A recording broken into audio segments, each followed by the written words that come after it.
In this new section, we will learn about not about TypeScript, but the ecosystem around TypeScript, and specifically how an editor can assist us at writing TypeScript code. And we will talk specifically about the VSCode editor or IDE in this section. What is covered? We will see first of all how we can debug our code. We will see a simple example and then a more complex example. We will also talk about linting, and in the end we will talk about code navigation and refactoring, everything with VS Code.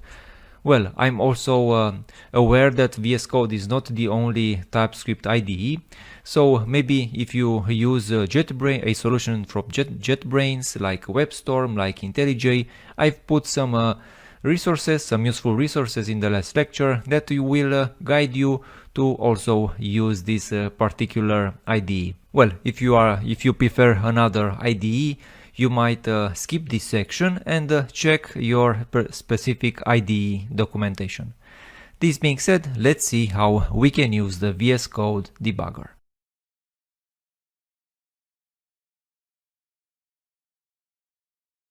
In this lecture, we will see how we can use VS Code to debug TypeScript code.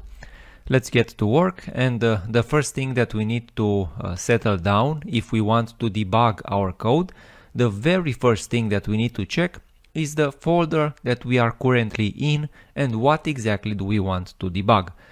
For example, I want to debug this main class or this main code which I have on the screen. Will I be able to debug it? Well, I won't be able to debug it properly and I will get errors while trying to do this.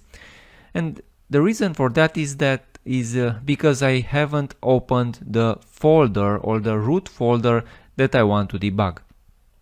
And when I say root folder, I mean usually the folder which contains the tsconfig.json file and the package.json file. So in order to debug this, I will open this folder in VS Code. And this is how the left bar should look like if I want to debug. And the view that we will be using is this run and debug view.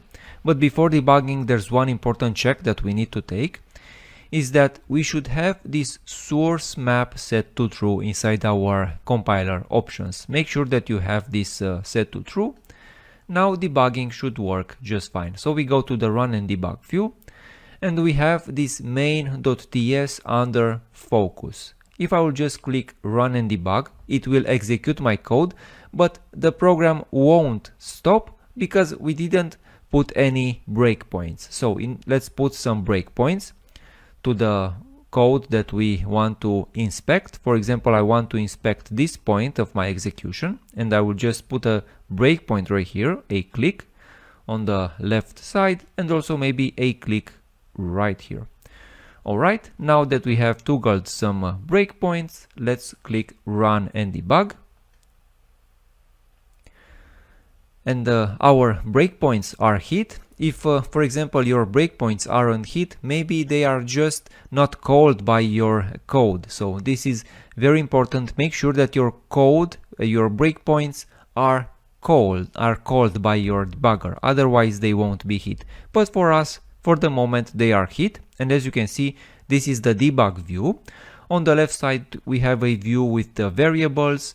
This view should be much more complicated for more complex projects. For the moment, here I only see the argument of our function.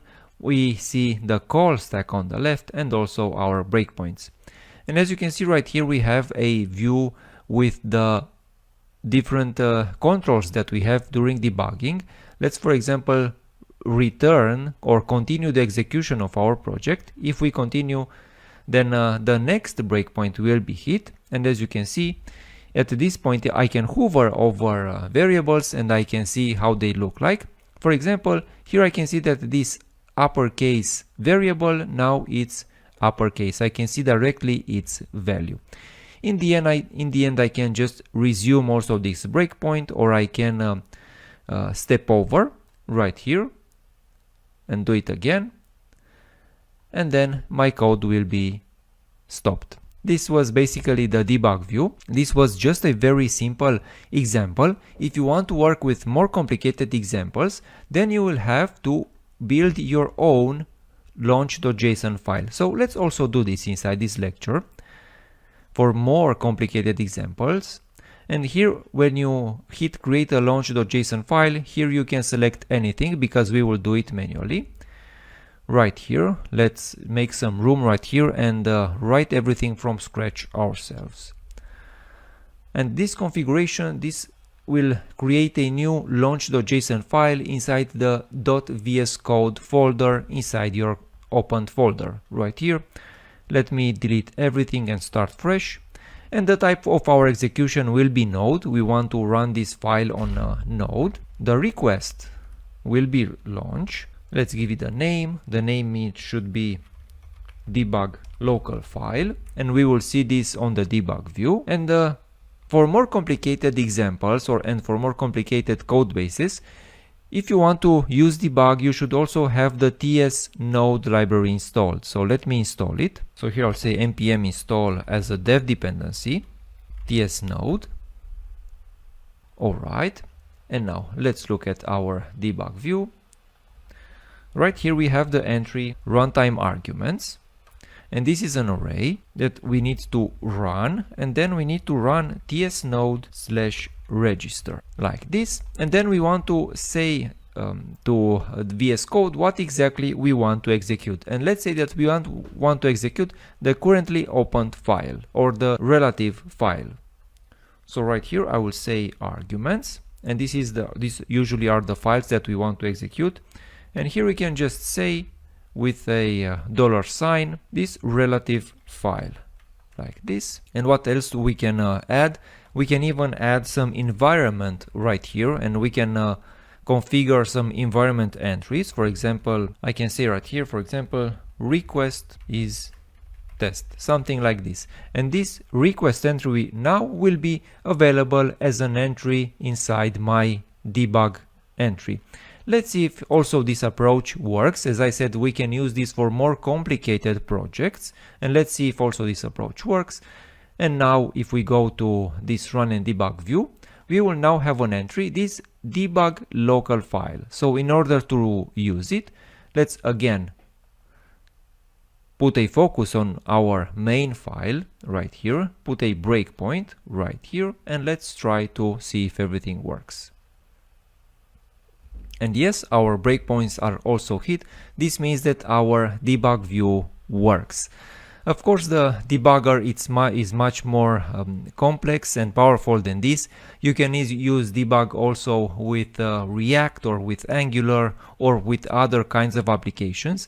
The documentation clearly, the VS Code documentation shows you how you can also do this. As a last note, inside this lecture, I want to show you a repository. This repository is called VSCode recipes, and even if it is old, there are many recipes right here for many kinds of applications you written in JavaScript or TypeScript. And if you want to debug them, this is the place to search for a solution or for a debug configuration.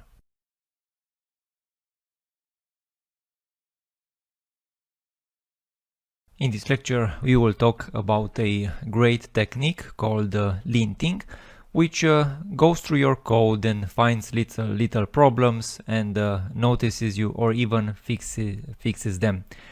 Well, it works great for TypeScript and it works great in VS Code, and in this lecture we will see how we can set it up. I'm currently inside our small project, our testing project from this section, and I will call npx eslint -- init, something resembling npm init, but this time for eslint. And then we will have a small dialog right here. We will first need to install eslint. Alright, I will also install whatever else is required. And now it will ask me how do I want to use eslint. I will check syntax and find the problems. And it doesn't really matter what you choose right here, because later on you can edit the file that you will be generated, that the linter will generate. And we want to use JavaScript modules. We don't use React or Vue for the moment. We use TypeScript, yes. And our code will, this code runs in Node. As I said, we can change this later on. And this I like better to have a JSON file, because VS Code has better support for this JSON format for ESLinting. Alright, I install whatever I need. We use npm and our linter is installed. We can see it right here inside the package.json file. We have now some new dev dependencies, this ESLint and this TypeScript support for ESLint packages. And what we have in new right here is a .eslintrc.json file. And as you can see, this file extends some basic linting rules. And if we want to add new rules, we can add them inside this object right here. For the moment, you can see VS Code is already telling us that we have some errors, because before these were warnings, but now if we use linting, these are errors right now. And if I want to also run this linting not only inside VS Code but also in the as a npm script, because many times this linting will be a part of your CI/CD steps, we can add them right here. And let's add a new entry right here called ESLint, and this ESLint is simply ESLint, and we want to run it in our current folder with this dot right here. And now if I will run this, so let me clear this and call npm run ESLint. It will tell us that we have many problems right here inside this exports. Right here it will even look inside the out. We need to tell it not to look inside the out. Alright, and it will tell us that we have these uppercase and lowercase examples that are assigned but never read. Well, we can also add new rules right here, for example, and one popular rule would be I saw it many times used for trailing spaces. For example, if I call right here no trailing spaces and I add this as a warning, for example, and I save this, and now if I will go to any file inside my project and I will just simply add spaces right here, you'll see that I'm getting a warning right here, and it will tell me trailing spaces not allowed. VS Code is kind enough to also give me some fixes. Let's see what happens if I will run ESLint again. So I will call again npm run ESLint. It will give us a warning, and it will give us our two other errors. It will also tell us that one warning is potentially fixable with the fix option. So also let's run this, or maybe even better, let's create a new script that will fix our errors. So here I will say ESLint fix like this, and simply call it with the fix option. Alright, save this. Maybe fix like this. Alright. And let's try to run this. ESLint -fix. And you'll see that our spaces right here are removed by the linter. But the other two errors, the point that we didn't use this constants right here, well, there's no way the linter can fix them, and we have to fix this ourselves. Also, there's a great extension for VS Code, which is called ESLint. Alright, and this is already installed many times by default. If you don't have it installed, or this didn't work for you, you might simply go to the extensions and search for ESLint and install it, and it will work just fine.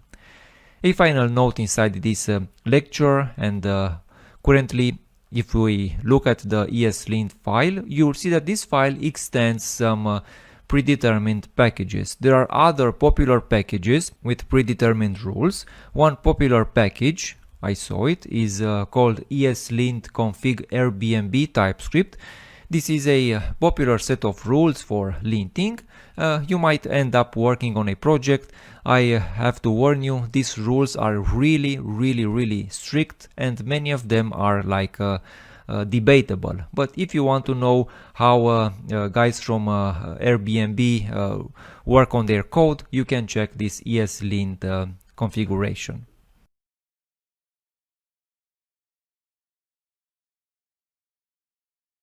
Let's now see a few ways in which VS Code greatly assists us at writing TypeScript code and also navigating through a complex project. Of course, real-world projects are much more complex than this starter project I have used inside this lecture.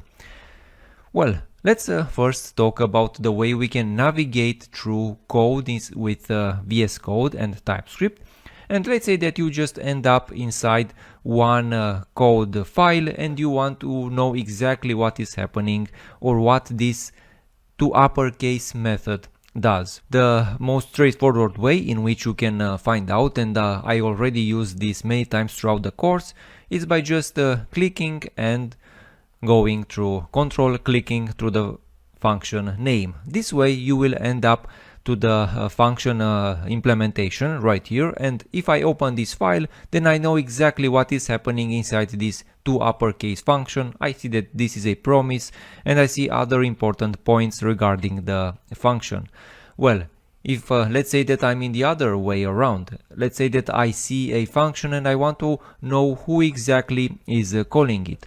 Well, I can simply select it and I can go to find all references, all implementation, and call hierarchy. If I go to find all references, then I will go to the find entry right here inside the search, and I will see that this file is referenced 2 times inside the main.ts, one for the import and one for the actual usage, and one right here inside the utils.ts file when it is declared. I can also check, if I will go to right here, I can also check the call hierarchy, and this is again very useful when you are fixing bugs, for example.